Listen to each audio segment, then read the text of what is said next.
Back to Hardball now for the sideshow. First up, looks like Michelle Bachmann is now trying to separate herself from her former campaign manager, Ed Rollins. Since his departure, Rollins has been less than generous in his praise for Bachmann, to say the least. Remember his reaction to Bachmann saying that the HPV vaccine could cause mental retardation. Let's listen to his comments on Hardball last month. The bottom line is she can't prove the case, and I think it's just better for her to get back on the trail. It's very important that you never basically say anything that you can't back up with empirical data. The bottom line here is she has made what was a very positive debate and made the issue about Perry to where it's now an issue about her, and she needs to move on. Well, hardly a ringing endorsement there. Where does Bachmann now stand when it comes to her former honcho? A piece in the New York Times hits on the candidate's reaction, saying, quote, Bachmann said critical comments Mr. Rollins made to reporters after stepping aside were dismaying.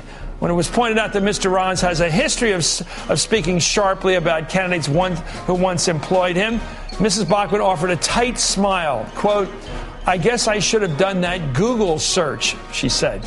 Or perhaps she should make that her all-occasion response. Next up, rock the vote, more like stop the vote. That's former Arkansas Governor Mike Huckabee's plan to help push through an anti-union measure when the polls open in Ohio this November. Speaking at a rally late last night, Huckabee told supporters how they can help make sure that the measure passes on Election Day.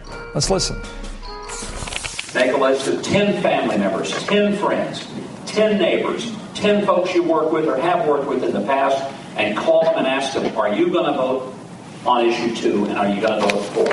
If they say no, well, you just make sure that they don't go vote.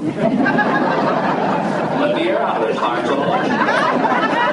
The election has been moved to a different date. That's up to you how you creatively get the job done. Well, it sounds like it was going for the laughs there, but you do get the point. And finally, Saturday Night Live had some fun this past weekend with New York City Mayor Michael Bloomberg's reaction to the Occupy Wall Street protests. Let's take a listen. While these protests began here in New York, they have spread to dozens of other cities throughout the globe, proving once again that New York sets the trends and the rest of the world follows. Think Bloomberg had a problem with that spoof? Not at all. Fact is, he wants the job. Quote, he does not need to go and get somebody to impersonate me. I have my Actors Guild, my Screen Actors Guild card, and done this a number of times. I think he'd find my agent could negotiate a rate with him he could afford to do. Well, billionaire seeking employment. Mike Bloomberg wants to be Mike Bloomberg on Saturday Night Live.